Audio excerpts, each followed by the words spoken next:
Hola amigos, ¿cómo están? Gusto estar con ustedes nuevamente. Espero que la gracia de Dios y el cuidado de Dios, la protección del Señor esté con todos ustedes, con nosotros. Vamos a continuar con nuestro estudio del libro de Romanos, la epístola del apóstol Pablo a los Romanos, del cual ya hemos ido avanzado algo. Estamos en el bosquejo.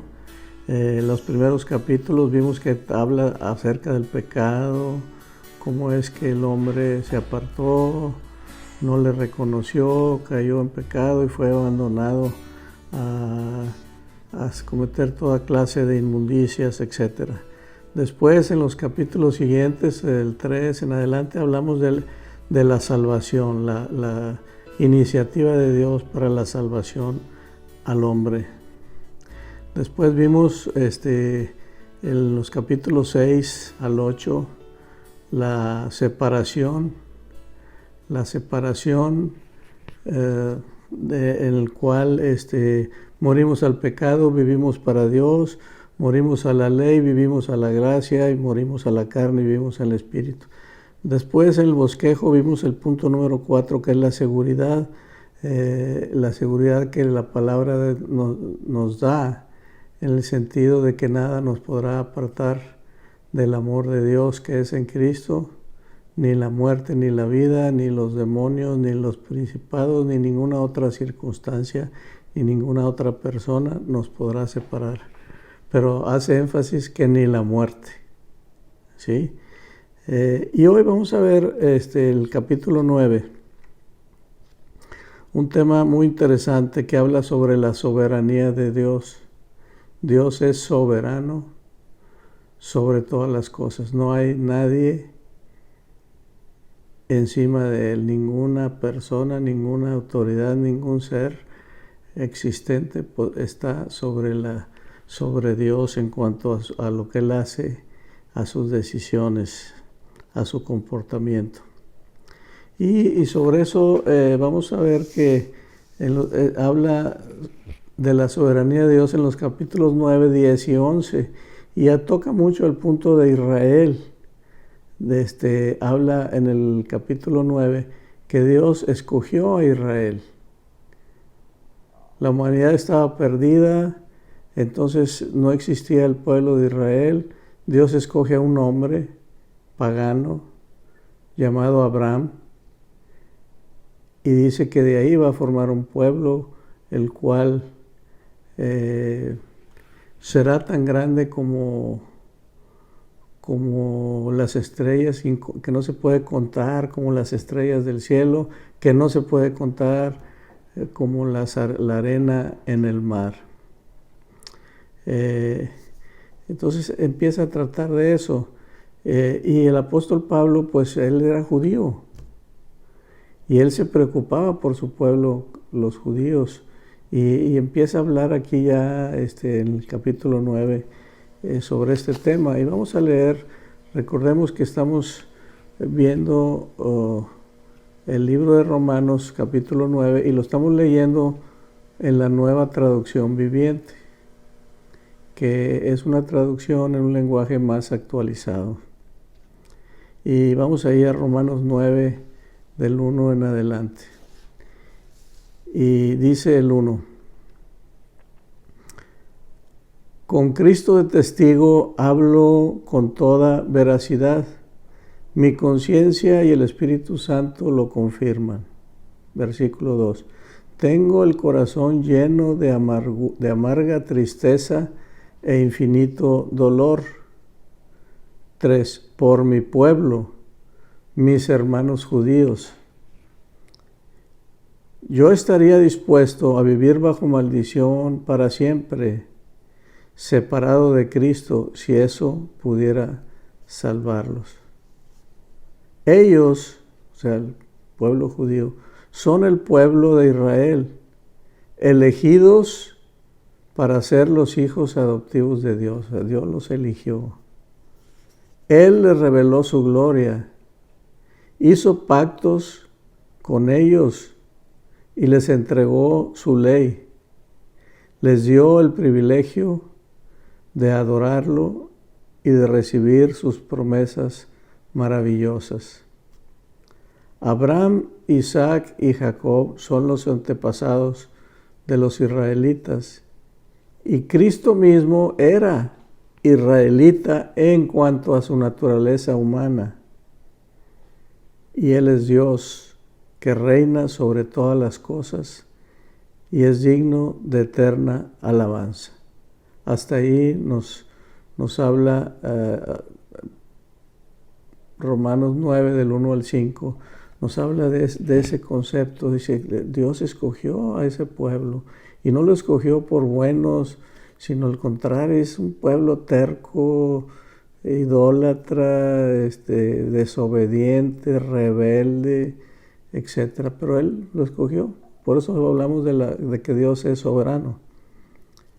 Y ahí se fue, dice Abraham, Isaac, Jacob, los hijos de Jacob, las 12 tribus de Israel, y el nombre de Jacob cambiado a Israel, y por eso decimos que las 12 tribus de Israel, el pueblo de Israel. Es el nombre que le cambiaron a Jacob. Y luego nos empieza a dar ya ciertos matices en cuanto a lo que es el pueblo de Dios, y que ser pueblo de Dios no es solamente por ser hijos de alguien escogido por Dios. O sea, no viene por sangre, no viene por descendencia, no viene por linaje. Y vamos a leer del versículo 6 en adelante. Dice, ahora bien, ¿acaso Dios no cumplió su promesa a Israel?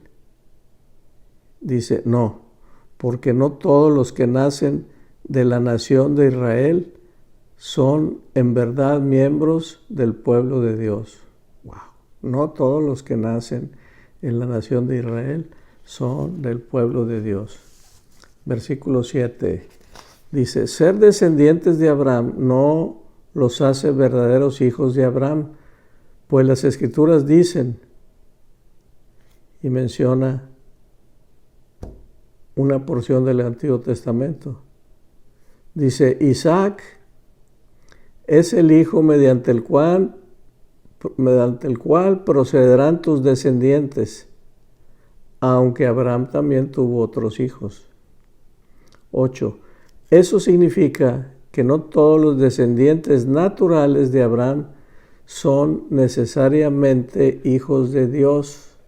Fíjate, no todos los que son descendientes naturales de Abraham son necesariamente hijos de Dios. Solo los hijos de la promesa son considerados hijos de Abraham.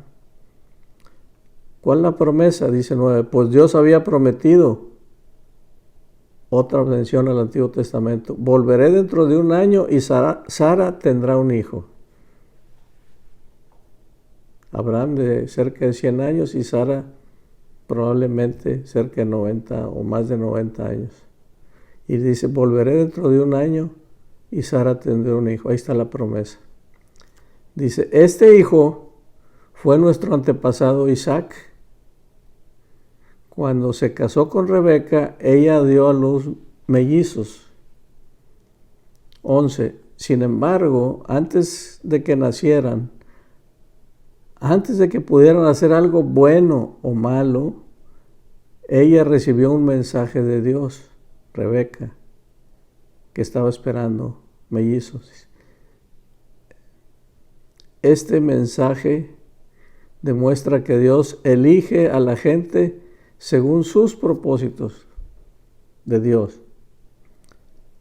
Dice, Él llama a las personas, pero no según las buenas o malas acciones que hayan hecho. Estamos en el versículo 12.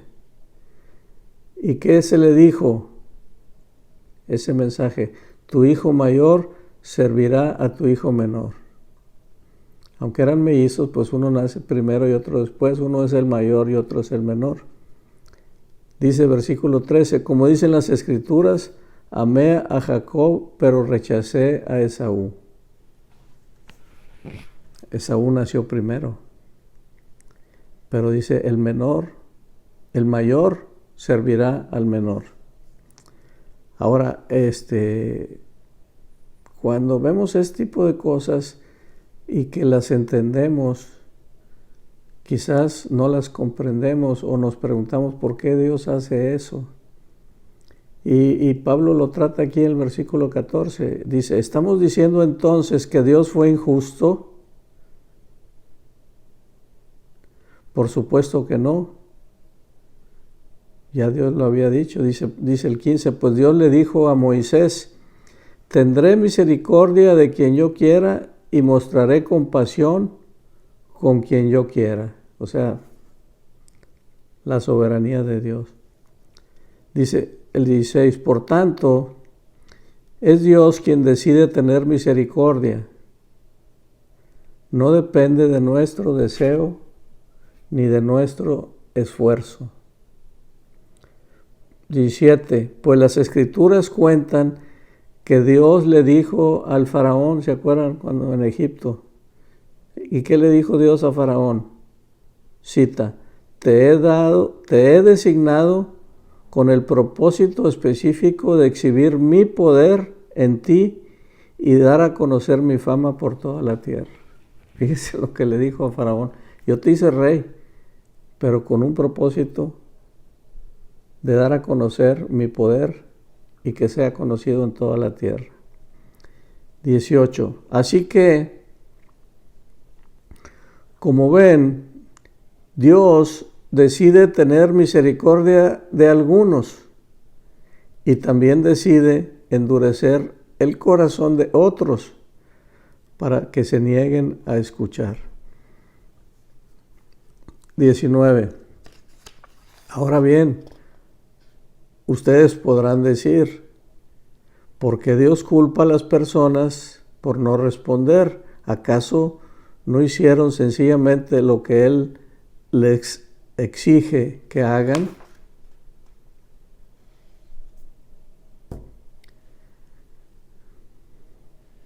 Y dice el 20, no digan eso. ¿Quién eres tú, simple ser humano, para discutir con Dios?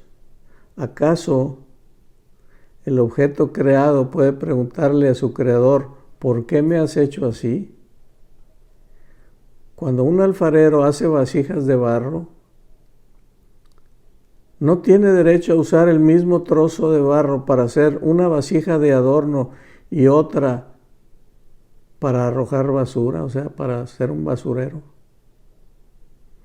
De la misma manera, aunque Dios tiene el derecho de mostrar su enojo y su poder, Él es muy paciente con aquellos que son objeto de su enojo, los que están destinados para destrucción.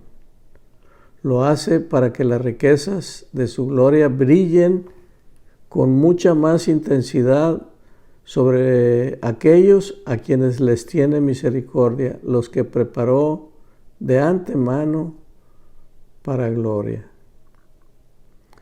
Este es algo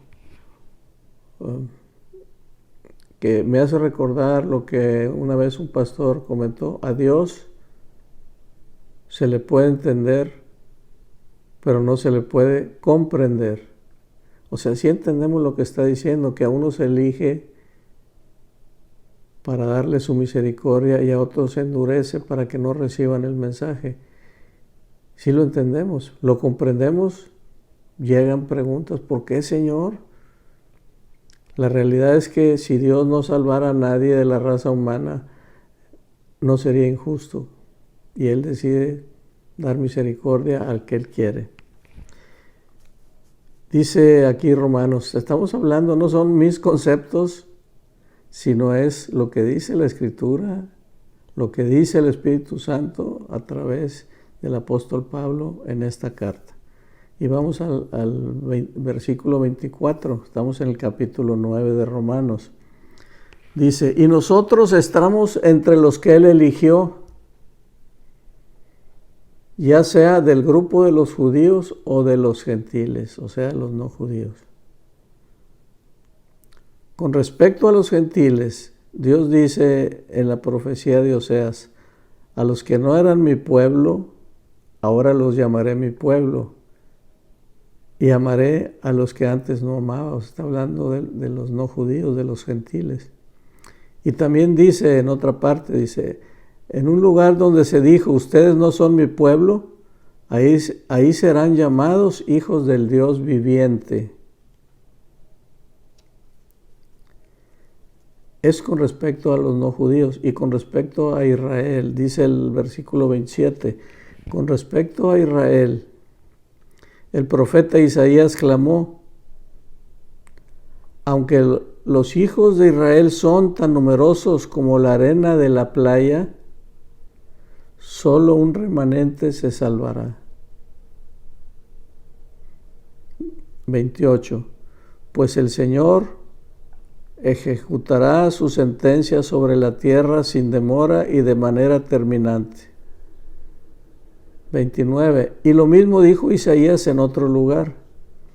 Si el Señor de los ejércitos celestiales no hubiera perdonado la vida a unos cuantos de nuestros hijos, habríamos sido exterminados como Sodoma y destruidos como Gomorra.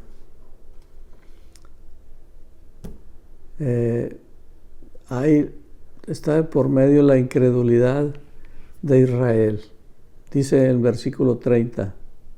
Todavía no salimos de capítulo 9, el versículo 30. ¿Qué significa todo esto? Contesta, aunque los gentiles no trataban de seguir las normas de Dios, fueron declarados justos a los ojos de Dios, y esto sucedió por medio de la fe, el creer. Pero los hijos de Israel, que se esforzaron tanto por cumplir la ley, o sea, los mandamientos y las ordenanzas, dice, se esforzaron tanto por cumplir la ley para llegar a ser justos ante Dios, nunca lo lograron. 32. ¿Por qué no? Porque no llegaron a ser justos ante Dios cumpliendo la ley. Dice, ¿por qué no? Versículo 36. 32. Porque trataban de hacerse justos ante Dios por cumplir la ley en lugar de por confiar en Él. Tropezaron con la gran piedra en su camino. 33.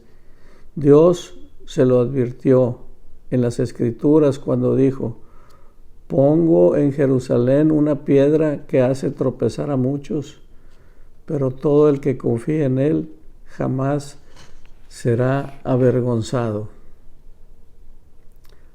Ahí termina el capítulo 9. Los judíos querían cumplir la ley para ser justificados delante de Dios y no lo lograron. Y dice aquí la Escritura, ¿por qué no lo lograron? Pues no lo lograron porque lo querían hacer por su propio esfuerzo y no por la fe, por creer en lo que le llaman la Escritura la justicia de Dios. O sea, tú no te puedes justificar por más que lo intentes. Por donde quiera que le busques, tú no puedes justificarte delante de Dios. Y entonces viene el regalo de la fe. Y vamos a ver una parte del capítulo 10, donde nos explica un poco más claro. Vamos a ver nomás hasta el versículo 10, donde nos explica un poco más claro el concepto de esa diferencia entre la justicia de los hombres y la justicia de Dios. La justicia de los hombres, yo quiero cumplir todo lo que Dios ha ordenado en su ley para ganarme la justicia y no se logra. Esa es la justicia de los hombres, al grado de que el Señor a ese tipo de justicia le llega a llamar, esa justicia para mí son como trapos de inmundicia. O sea, los trapos que usan para limpiar todo el mugrero. Eso es para mí cuando tú te tratas de justificar por tus propios hechos, por tu propio comportamiento, por cumplir la ley. ¿Y cuál es la justicia de Dios? La justicia de Dios es la cual una persona se acerca a Dios sabiendo su insuficiencia para lograr esa justicia y teniendo la fe en la misericordia de Dios que fue dada única y exclusivamente a través de su Hijo amado Jesucristo, subiendo a esa cruz y pagando el precio que tú y yo debíamos pagar. Y vamos a leer ahí Romanos 10, del 1 al 10. Dice el 1: Amados hermanos, el profundo deseo de mi corazón y mi oración a Dios es por los israelitas que lleguen a ser salvos. Ese es su profundo deseo de su corazón de Pablo, y es su oración, es que lleguen a ser salvos. Dice el 2: Yo sé que ellos tienen un gran entusiasmo por Dios, pero es un fervor mal encausado. Wow. Y si eso lo traemos a nuestro tiempo, aquí y ahora, ¿cuántas personas podemos estar como los israelitas, un gran entusiasmo por Dios, pero mal encausados? Podemos ser sinceros, pero estar sinceramente equivocados. Dice el versículo 3: Pues no entienden la forma en que Dios hace justas a las personas ante Él. No entienden la fórmula, el patrón de Dios para hacernos justos delante de Él. Dice, se niegan a aceptar el modo de Dios y en cambio se aferran a su propio modo de hacerse justos ante Él, tratando de cumplir la ley. 4. Sin embargo, Cristo ya cumplió el propósito por el cual se entregó la ley. Cristo ya lo cumplió, ese propósito. Como resultado, a todos los que creen en Él se les declara justos a los ojos de Dios. Wow. Fíjense aquí la justicia de Dios. A todos los que creen en Él. ¿En quién? En Cristo. Se les declara justos. No que sean justos. Se les declara justos. Dice, pues Moisés, versículo 5. Moisés escribe que la ley exige obediencia a todos sus mandatos para que una persona llegue a ser justa de Dios, ante Dios. O sea, la ley de Moisés dice, ¿quieres ser justo delante de Dios? Tienes que obedecer y cumplir todos los mandatos de la ley. Ese es el modo de la ley de Moisés, de que yo, por mis propios méritos. Versículo 6. Pero el modo de la fe para hacernos justos ante Dios dice,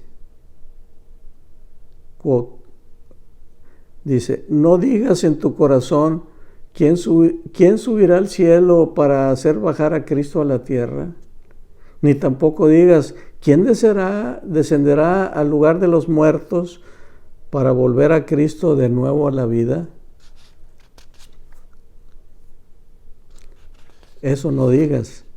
Dice en el 8, en realidad dice, el mensaje está muy cerca de ti.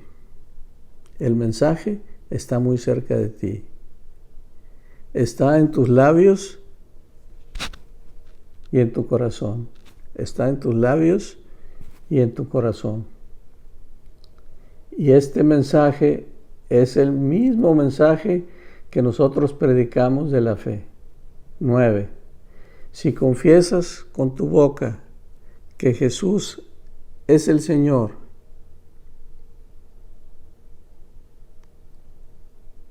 si confiesas con tu boca que Jesús es el Señor y crees en tu corazón que Dios lo levantó de los muertos, serás salvo.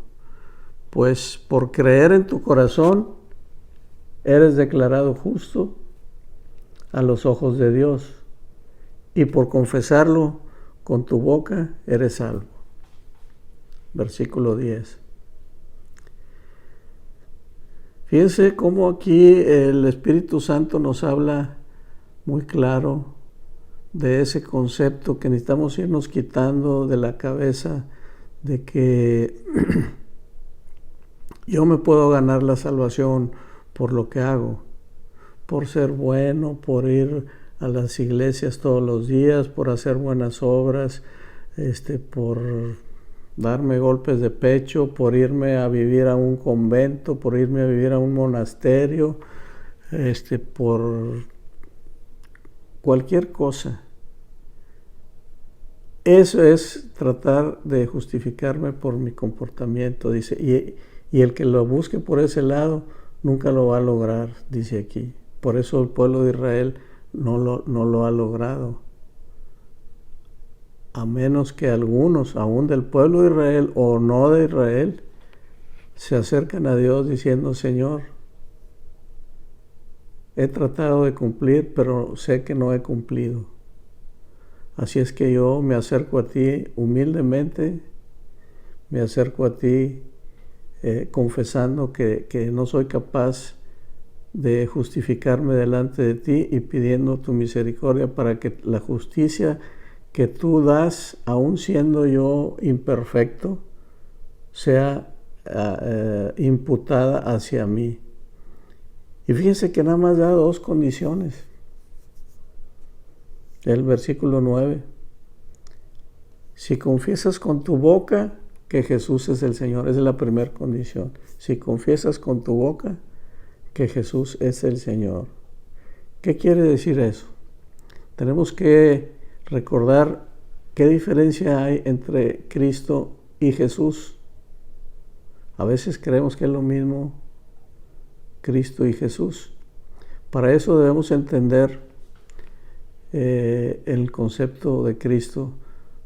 Primera cosa que debemos de entender es la Santísima Trinidad. Tres personas distintas, un solo Dios verdadero. El Padre es Dios, el Hijo es Dios y el Espíritu Santo es Dios. Ahora, la segunda persona de la Trinidad, el Hijo. El Hijo, que es Dios, viene desde la eternidad. Nos dice la palabra: en el principio era el Verbo, que es el Hijo. En el principio era el Verbo, y el Verbo era con Dios, y el Verbo era Dios. Todas las cosas por Él fueron hechas, y sin Él nada de lo que ha sido hecho fue hecho. Todas las cosas por Él fueron hechas para Él. Entonces, el Cristo, la segunda persona de la Trinidad, también llamado el Verbo, ese viene desde la eternidad, desde la eternidad hacia atrás. Pero Jesús es el hombre. Jesús nació de la Virgen María por obra del Espíritu Santo, para que ese Cristo que viene desde la eternidad viniera a encarnar. Por eso ese Verbo encarna en ese niño Jesús, y entonces Jesús es el hombre. Por eso aquí Pablo dice que Jesucristo es judío según su naturaleza humana, porque según su naturaleza divina viene desde la eternidad. Entonces ese Cristo, ese Verbo, viene a encarnar en la persona de Jesús, y ahora por eso es Jesucristo. Y ese concepto de decir Jesucristo nos habla de que ese Cristo encarnó en este Jesús, y ahora es una sola persona que es 100% Dios y es 100% hombre, Jesucristo. Oímos a los judíos mesiánicos llamados convertidos que dicen Yeshua HaMashiach. Y esto, Yeshua HaMashiach, ¿qué quiere decir? Jesús es el Mesías. Y la palabra Mesías en hebreo quiere decir Cristo en español y en griego. Entonces, cuando decimos Jesucristo, ya ahora sí estamos hablando de esa persona. Por eso dice aquí que si confiesas con tu boca que Jesús es el Cristo, que ese Jesús que fue crucificado en un madero es verdaderamente el Verbo encarnado que viene desde la eternidad. O sea, si crees eso, es lo primero, creer, este Jesús es el Cristo. Y segunda condición que pone aquí nada más es, si crees en tu corazón que después de haber sido crucificado, no se quedó en la cruz, después de haber sido bajado de la cruz fue puesto en el sepulcro, pero tampoco se quedó en el sepulcro, sino que Dios lo resucitó. ¿Sí? Y si crees que Dios lo resucitó después de estar ahí 3 días en el sepulcro, esa es la segunda condición. Primera, creer que Jesús es el Cristo, Jesucristo. Segunda, creer que Dios lo resucitó, que está vivo, que fue ascendido a los cielos, que está sentado a la derecha del Padre, que es cabeza de la iglesia, que es intercesor, que es nuestro sumo sacerdote, que nos cuida, que nos provee, que nos ayuda, que nos guía y que está presente en nuestras vidas por medio del Espíritu Santo. ¿Sí? Entonces dice, si confiesas con tu boca que Jesús es el Señor, dice el 9, y crees en tu corazón que Dios lo levantó de los muertos, serás salvo. Pues por creer en tu corazón, esas 2 cosas, eres declarado justo a los ojos de Dios. Y por confesarlo con tu boca, con tus labios, eres salvo. Entonces, aquí tenemos un mensaje hermosísimo, pero sí implica humildad. Por eso, dentro de las bienaventuranzas, el Señor dice, bienaventurados los pobres en espíritu, porque de ellos es el reino de los cielos. O sea, esa pobreza en espíritu, no de espíritu, sino en espíritu, implica decir, Señor, te necesito.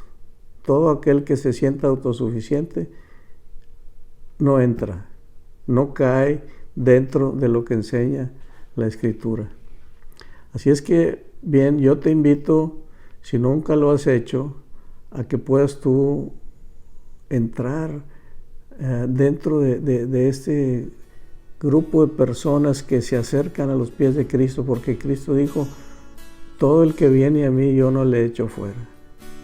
Todo el que viene a mí yo no le echo fuera. Entonces voy a hacer una breve oración para que podamos confesar con nuestra boca, como dice la palabra, lo que creemos. Y si tú estás de acuerdo en lo que has escuchado, pues inclina tu rostro y ora juntamente conmigo. Padre Santo, en el nombre de Jesús te doy muchas gracias por tu palabra, por tu Espíritu Santo, por tu Escritura, que ya he entendido que Jesús es el Cristo. Yo creo que Jesús es el Cristo y confieso con mi boca que creo que lo resucitaste de los muertos, que murió por mis pecados, pero está vivo y está sentado a tu derecha. Y desde ahí nos ayuda, intercede por nosotros, nos provee, etc. Gracias te doy, Señor. Recibo a Cristo, a Jesucristo, como mi Señor y mi Salvador. Le entrego mi vida y te pido, Señor, que perdones todos mis pecados gracias a la sangre que has derramado en tu cruz. Amén.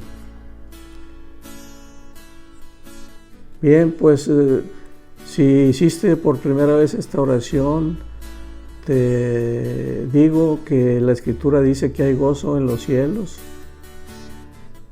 y que tu vida no será la misma a partir de hoy, que empezarás a ver cambios maravillosos en tu vida.